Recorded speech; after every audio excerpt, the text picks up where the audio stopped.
Hey everyone, welcome back to my YouTube channel. As you can see in the title, I'm gonna be talking about Kevin, right? strangek3vin, because I thought it was interesting. Like in 2 weeks, he went from having thousands of women thirst over him to getting his account deleted and being one of the most hated people on TikTok. And I was watching the videos as they were going on, like I was watching this in real time. So I thought it would be fun to make a video about the whole situation, like what we know so far. So yeah, that's all I'm gonna talk about on this video. So this whole situation started when Kevin posted a POV video where he was doing a seductive look to the viewer, right? Everyone has seen it. I don't need to react to it. But before it was taken down, it got 26 million views, right? Which meant that a lot of people watched it, a lot of people liked it. That was 26 million views on his own video, right? But everyone was talking about him. They were making duets, stitches. Other men tried to recreate the same look, the same video, but they just didn't get it. They never got it right. And Kevin knew nobody could compare to Kevin, right?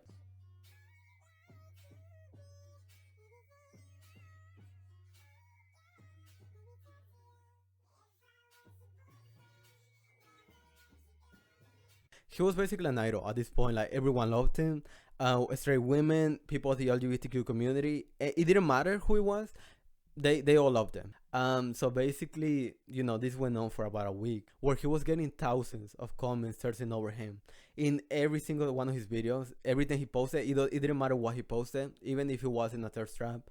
They were simping over him. He would go live on TikTok and he would play music and recreate his videos.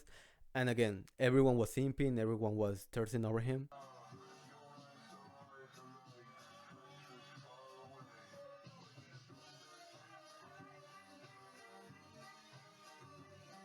And they got to the point where there was articles written about him, right?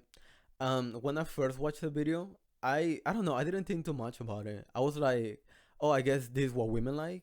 Now I know pretty much. That's all I thought about it. I wasn't trying to like analyze the video. And like I said before, there was men trying to recreate the same video, right? And it will be men who are good looking, who are ripped, whatever.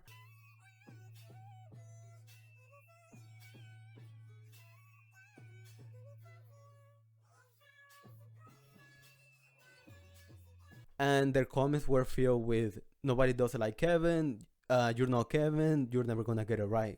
So like everyone loved him pretty much. Like that's what I'm trying to say. So anyways, he was on the top for about a week, and then the hate videos started coming in, right? People talking about how creepy he looked, talking about his hairline, just talking about his appearance overall, right? And at first, everyone was trying to defend him because he was getting bullied for no reason. And also people were saying like it's not about his looks, it's about the confidence that he showed. He makes me feel wanted, the other men make me feel like a prey, or I should be happy that they want me. So it was like a different feeling, right? But anyways, a day or two later, people found videos from 2 years ago, right?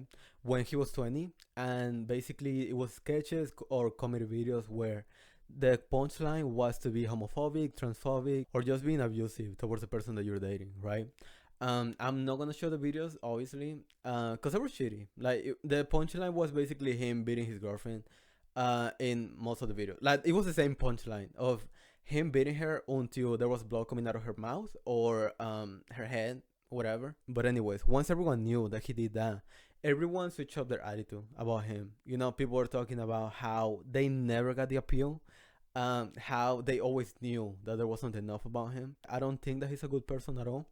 But there's some people who are taking it too far. They're commenting that he shouldn't be let near kids because you never know. And he just has that creepy vibe, right? And I don't know, I feel like that's too far. Like implying that he's a, you know what? Come on, like we don't have to do all that. But anyways, what ended up happening was that he got banned from TikTok. At this point, he had 3 million followers. So, it was a pretty big amount. Right now, he has Twitter, a YouTube channel, and Twitch.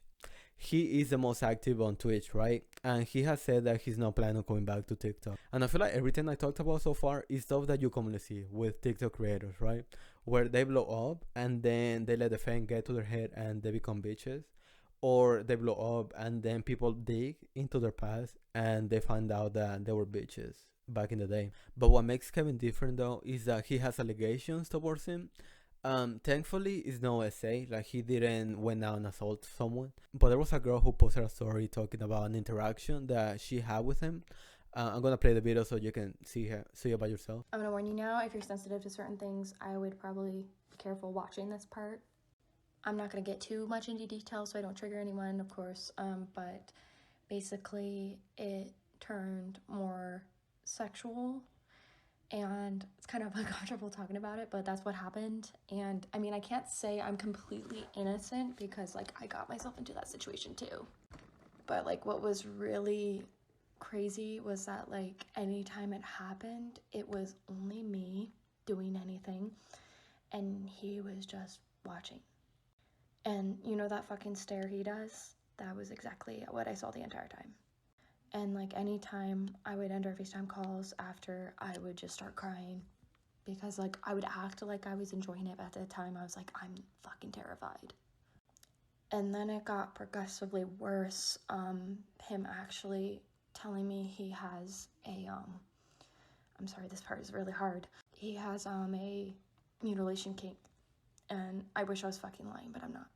He got a thrill out of seeing girls hurt themselves over him, and he got me wrapped up in that too. And I feel really stupid for falling into that trap and, you know, hurting myself. But, you know, I was just so desperate to talk to somebody. At the time, I was dealing with a lot of my mental illness, and I just wanted somebody to listen to me. And I thought he was like a genuine good person. And then when that happened, that really changed my perspective. It got to a point where I had a panic attack over the phone, and he just stared the whole time, didn't do anything. So then he ends up eventually blocking me, and thank God he fucking did, because I can't even stand looking at him.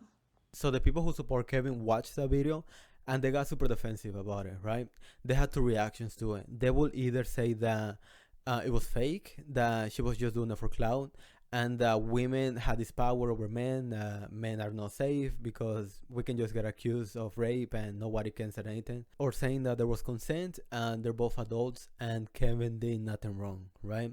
Which is not surprising. Once every time that a woman comes forward, nobody believes her or they get super defensive about it. And at first, that was it. That was the last update that I had when I was writing the script for this video. But before I started recording, I went to check online one more time to see if there was anything new. And there was. There was another girl claiming to be Kevin's friend, right? And she says that it was the complete opposite way. It was her manipulating him. Now, knowing Kevin for so long, you know, we talked on the phone almost every night last year. I was actually around at the same time Teipuki had entered the picture. I want to say they talked for maybe a week before she started showing signs of manipulation and emotional abuse. He would send me screenshots of their conversation where she would be spam messaging him and then would get mad when he wouldn't respond and start acting out aggressively.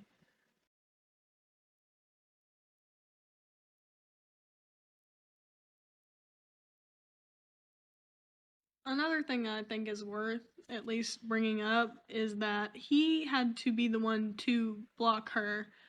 And on the social medias that he didn't, she would still try to pop up. It just seems like a cry for attention at a time when Kevin is probably struggling the most.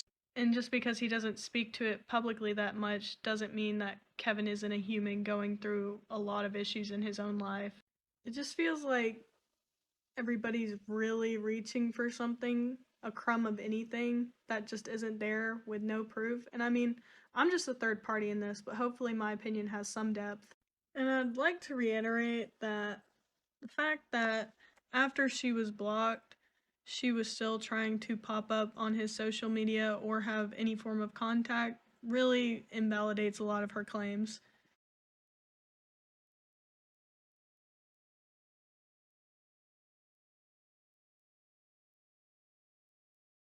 It sounds like she was mad that she got cut off, she has abandonment issues, and was just trying to manipulate him.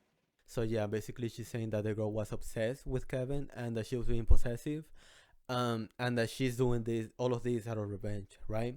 Now we don't know if the screenshots are 100% true or if she just made them up, but basically that's pretty much all we have. So basically she's saying that Kevin is innocent, and reading the comments, it feels like everyone believes her. And lastly, I want to talk about the live streams that the girl and Kevin have done. Basically, she went live with another content creator. Her name is Aunt Karen. It was a 45-minute live stream where she was basically answering questions about the whole situation and talking about her experience. And then Kevin made a live stream reaction to it, right? And his reaction, it was 2 hours because he kept like pausing and commenting about it. The way I saw it, he was basically deflecting any type of criticism that he had. For example, when he was called homophobic, right? He was joking about it. He was saying like, how can I be homophobic if I'm gay? Big rhetoric. Facts. I don't like gay people. He was basically following the same format that most edgy guys follow, where it's basically you're a straight man and then you say or you do something feminine, right? For example, just because I suck dick, it doesn't mean that I'm gay. Am I right? I'm not gay. I just like to make out with my homies. You know, like those type of jokes. BT, if you guys are that curious,